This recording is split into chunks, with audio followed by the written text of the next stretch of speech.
Hello friends, previous lecture में हम लोगों ने मोल कॉन्सेप्ट के बारे में स्टडी किया था।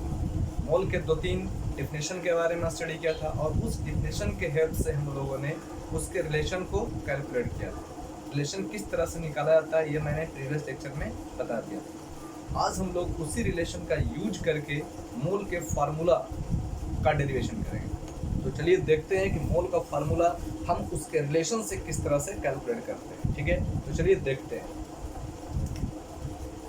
सबसे पहले मैंने आपको बताया मोल किसे कहते हैं। मोल के बारे में मैंने आपको बताया था कि 1 gram atom of an element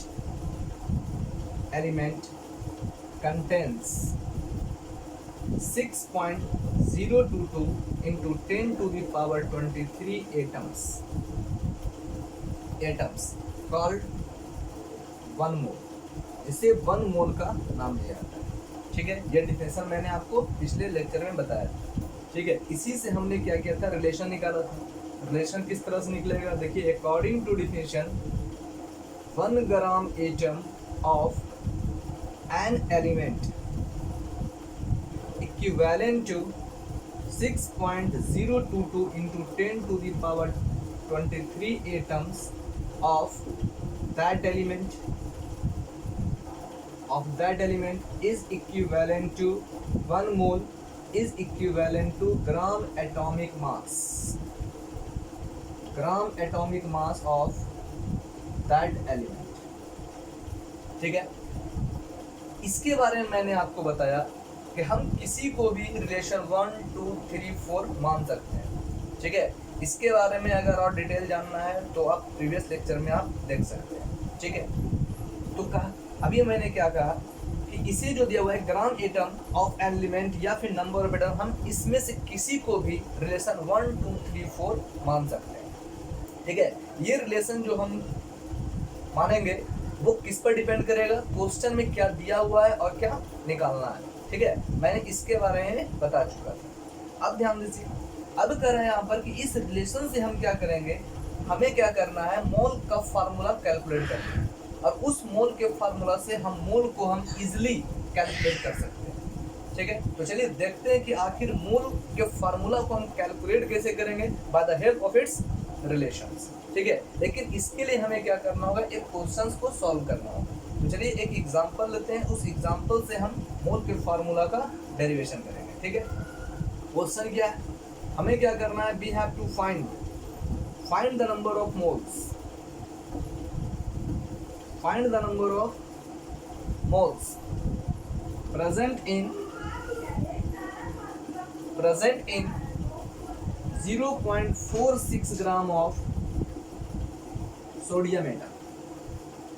कह रहा है सोडियम एटम के इतना ग्राम में कितना नंबर ऑफ मोल्स मौजूद होगा, हमें ये फाइंड आउट करना है। ठीक, सबसे पहले हम क्या करेंगे, सबसे पहले हम इस क्वेश्चन में देखेंगे किस एटम का नंबर ऑफ मोल निकालना है। सोडियम एटम का निकालना है। जब सोडियम एटम का निकालना है तो सोडियम एटम का हम क्या करेंगे, डिफिनेशन से रिलेशन निकालेंगे। ठीक है, मोल के डिफिनेशन से हम रिलेशन निकालेंगे। मोल का डिफिनेशन ये कहता है, ठीक है, यहाँ पर एलिमेंट कौन है, तो सोडियम है, तो सोडियम का हम क्या करेंगे, रिलेशन निकालेंगे सबसे पहले। तो सोडियम का रिलेशन क्या कह रहा है, देखिए 1 gram atom of sodium is equivalent to 6.022 into 10 to the power 23 atoms of sodium is equivalent to 1 mole of sodium is equivalent to gram atomic mass of sodium, that is 23 gram। ठीक है, अब मैंने आपको क्या बताया, जो चीज question में दिया हुआ है, जो चीज गिवन क्वेश्चन है उसे हम क्या करेंगे, रिलेशन 1 मानेंगे। ठीक है, तो देखिए क्वेश्चन में क्या दिया हुआ है, ग्राम दिया हुआ है और ग्राम यहाँ पर है। ठीक है, तो जो चीज दिया हुआ है उसे रिलेशन 1 मानेंगे। ये क्या हो गया, रिलेशन 1। हमें फाइंड आउट क्या करना है, निकालना क्या है, नंबर ऑफ मोल्स निकालना है। ठीक है, नंबर ऑफ मोल्स क्या है, यहाँ दिया हुआ है नंबर ऑफ मोल्स। ठीक है, तो जो चीज दिया हुआ है उसे रिलेशन 1 मानेंगे, जो चीज निकालना है उसे रिलेशन 2 मानेंगे। ये क्या होगा, रिलेशन 2। ठीक है, बाकी हमें और किसी चीज से कोई मतलब नहीं रखना। ठीक है, यानी हमें जो दिया हुआ है ग्राम दिया हुआ है, मास दिया हुआ है, इसे रिलेशन 1 मानेंगे। नंबर ऑफ मोल निकालना है, इसे रिलेशन 2 मानेंगे। ठीक है, अब देखिए, अब हम क्या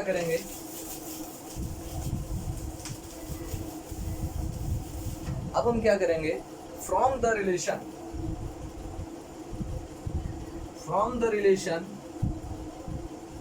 1 and 2 we can say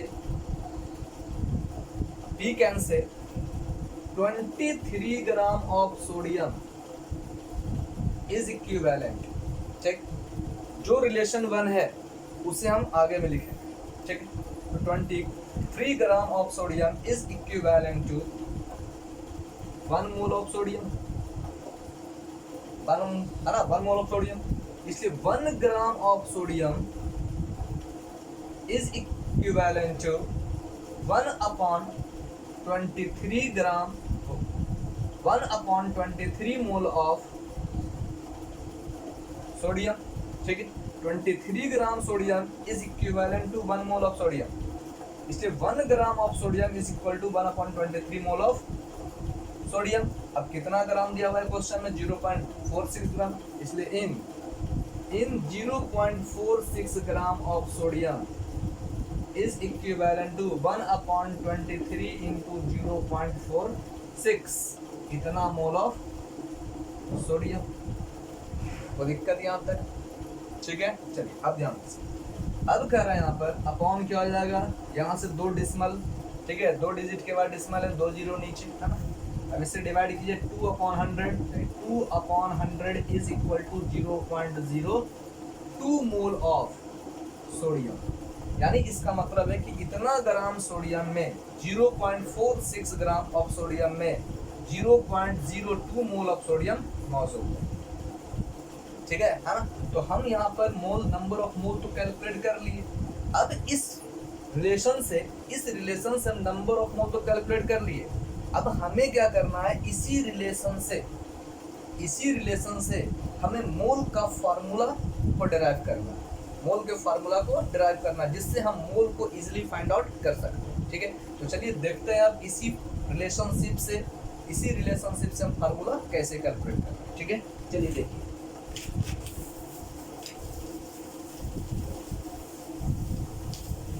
अब देखिए मेरा नंबर ऑफ मोल कितना आया, 0.02 मोल, 0.02 मोल। ठीक है, किसके कैलकुलेशन करने से आया, तो इसके कैलकुलेशन करने से नंबर ऑफ मोल कैलकुलेट किया। ठीक है, कैलकुलेशन देखिए किसके द्वारा किया गया है, इसके बीच 0.46/23, यानी इसके कैलकुलेशन के द्वारा हम ये नंबर ऑफ मोल फाइंड किए। ठीक, तो ये मेरा क्या निकल गया, देखिए नंबर ऑफ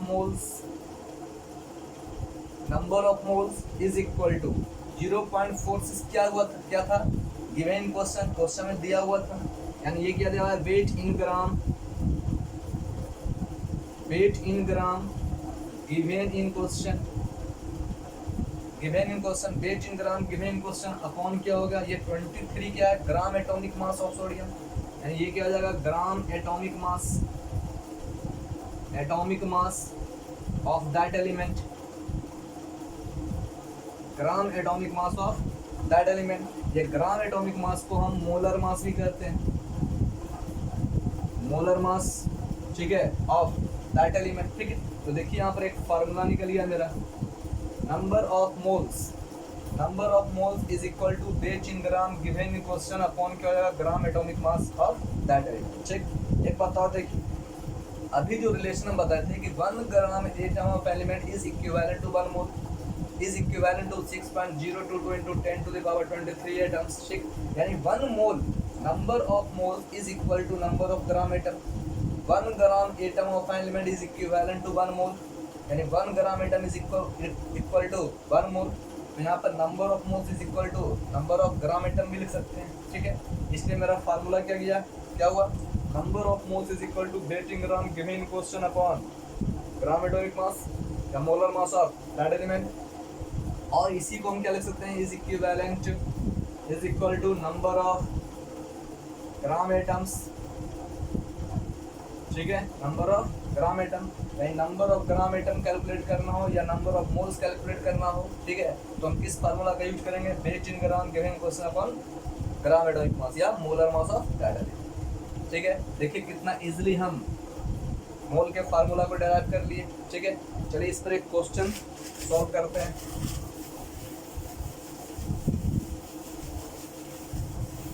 अब हमें क्या करना है, हमें निकालना है find the number of moles,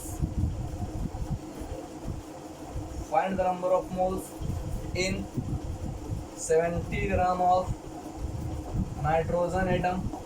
nitrogen atom के 70 ग्राम में कितना नंबर ऑफ मोल होगा, फार्मूला क्या दिया हुआ है, ठीक है, on applying formula number of moles is equal to weight in gram given question 70 molar mass of sodium atom of of nitrogen atom 14 is equal to 5 मोल।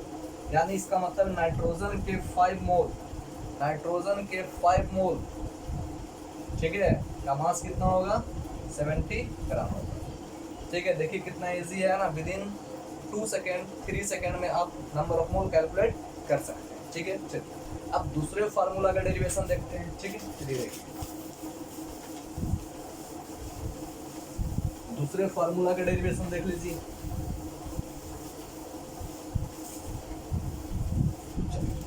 इसके लिए हम क्या करते हैं, क्वेश्चन लेते हैं, पहले उस क्वेश्चन को सॉल्व करेंगे और उसी तरह से हम फिर से मोल का फार्मूला डेराइव करेंगे। ठीक है, चलिए क्वेश्चन क्या दिया हुआ है, अब हमें क्या करना है, फाइंड द नंबर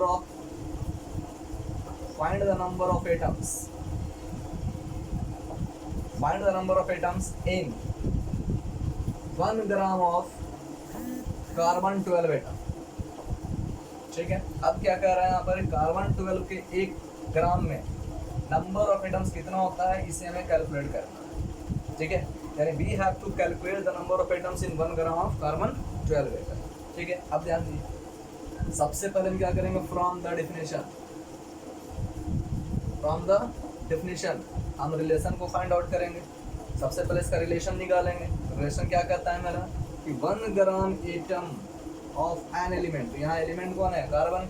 ठीक है, तो 1 ग्राम एटम ऑफ कार्बन 12, ठीक है, कह रहे हैं यहाँ पर इक्विवेलेंट टू या contains 6.022 into 10 to the power 23 atoms of carbon 12 is equivalent to 1 mole of carbon 12 is equivalent to gram atomic mass of carbon. ठीक है, तो ग्राम एटॉमिक मास ऑफ कार्बन कितना होता है, 12।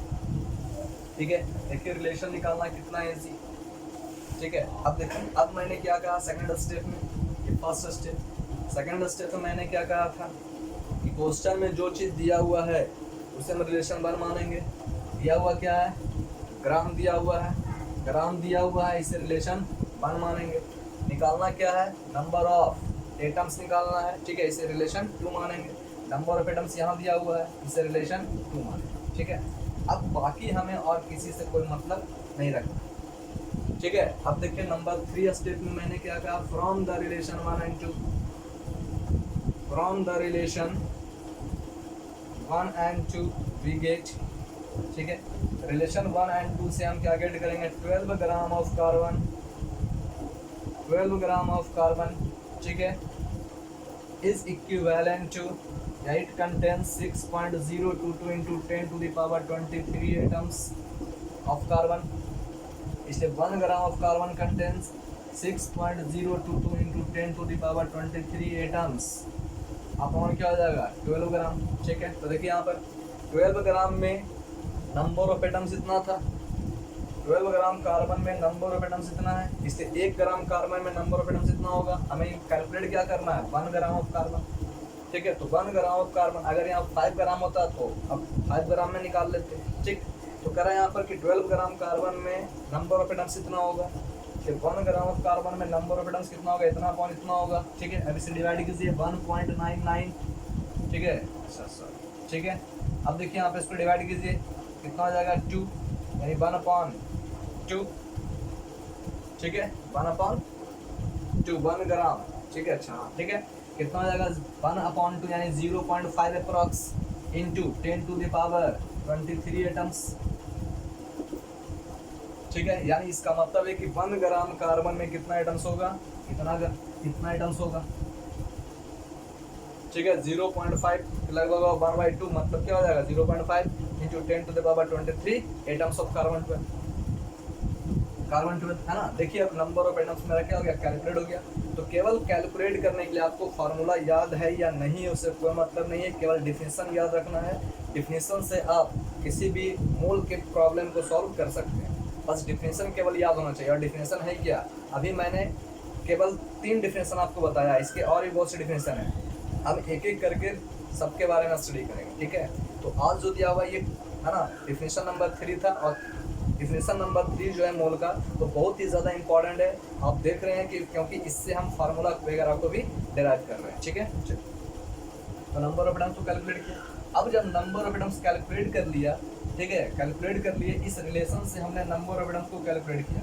अब इसी रिलेशन से हम क्या करेंगे, फार्मूला को भी डेराइव करेंगे। चलिए देखते हैं इसका फार्मूला क्या है, ठीक है। चलिए फार्मूला कैसे डेराइव करेंगे, अब देखिए।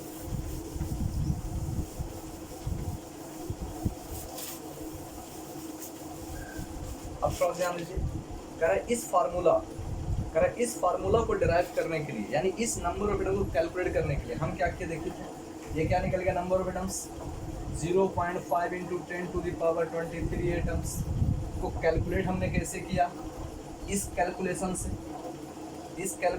तो देखिए यहाँ पर 6.022 इंटू 10⁻23 अपॉन क्या हो गया 12 इंटू क्या होगा 1 ग्राम एटम में, 1 ग्राम में, ठीक है। तो चलिए देखिए अब देखिए क्या निकल गया मेरा नंबर ऑफ एटम्स।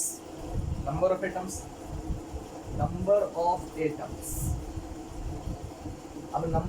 कैलकुलेट करने के लिए हम इस कैलकुलेशन का यूज किए, ये कैलकुलेशन मेरा क्या क्या इंडिकेट कर रहा है, ये 1 क्या था, given question weight in gram, given question 1 था ना। तो देखिए यहाँ 1 क्या लिख रहे हैं, वेट इन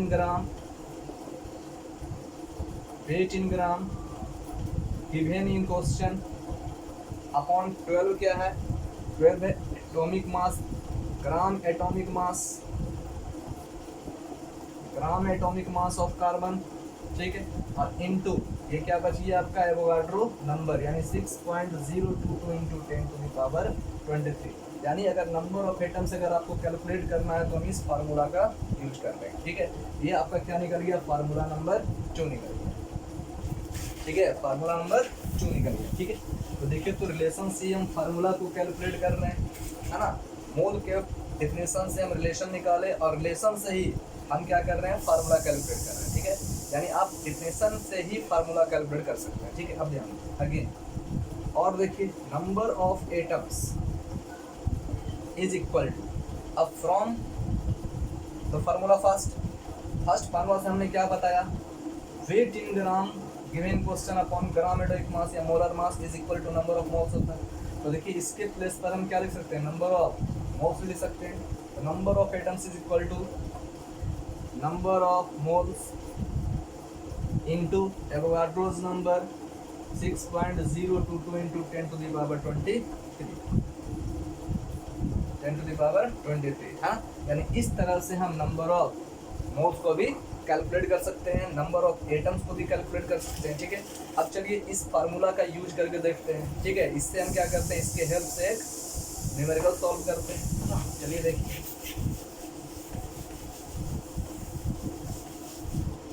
अब क्या करना है, हमें निकालना है क्वेश्चन में, find the number of atoms present in 5 moles of sodium atom. कह रहा है सोडियम एटम के 5 moles में नंबर ऑफ एटम्स कितना होगा। अभी हमने क्या देखा, number of atoms is equal to number of moles into Avogadro number. Number of moles कितना है, 5 इंटू एवोगाड्रो नंबर, ठीक है। यानी आंसर क्या हो गया, number of atoms in 5 moles of sodium atom is equal to 5 into Avogadro number, ठीक है। यानी 5 इंटू एवोगाड्रो नंबर, ये क्या होगा आपका सर, ठीक है। अगर यही क्वेश्चन दिया रहता, ठीक है, अगर यही क्वेश्चन दिया रहता कि find the number of atoms present in 2.3 gram 2.3 gram of sodium atom. ठीक है, हमें क्या निकालना है, नंबर ऑफ एटम्स। देखिए यहाँ पर फिर फार्मूला में अप्लाई करेंगे। नंबर ऑफ एटम्स फार्मूला क्या था, weight in gram upon molar mass. Weight in gram कितना दिया हुआ है, 2.3 ग्राम। मोलर मास कितना होगा सोडियम का, 23 ग्राम इंटू एवोगाड्रो नंबर। ठीक है, डिवाइड कीजिए 1/10 into Avogadro number is equal to 0.1 into 10 to the power 0.1 into Avogadro number. ठीक है, या कितना हो जाएगा 0.1 into 6.022 into 10 to the power 23। इतना नंबर ऑफ एटम्स, इतना एटम्स ऑफ सोडियम। ठीक है, इतना एटम्स ऑफ सोडियम। और क्या करेंगे इसको 6.022 into 10 to the power 22 atoms of sodium atom. ठीक है, देखिए इस तरह से हम कैलकुलेट कर सकते हैं। ठीक है, आई होप आपको ये वीडियो अच्छा लगा होगा, समझ में आया होगा। प्लीज़ लाइक शेयर और सब्सक्राइब जरूर करें। नेक्स्ट वीडियो में हम लोग एटॉमिक मास यूनिट और एटॉमिक मास किसे कहते हैं, है ना, उसका डेफिनेशन हम जानेंगे। अब वो भी एक अमेजिंग वे में। ठीक है, क्योंकि हम जानते हैं कि एटॉमिक मास यूनिट और एटॉमिक मास के डिफिनेशन में बहुत प्रॉब्लम होता है। ठीक है, इसे याद करना पड़ता है, लेकिन मैं जो आपको नेक्स्ट वीडियो में बताऊंगा, आप निश्चित रूप से वो उसे याद नहीं कीजिएगा, आपको याद नहीं करना पड़ेगा। ये मेरी गारंटी। ठीक है, तब तक के लिए देखते रहे इजी केमिस्ट्री और लाइक से सब्सक्राइब जरूर करें।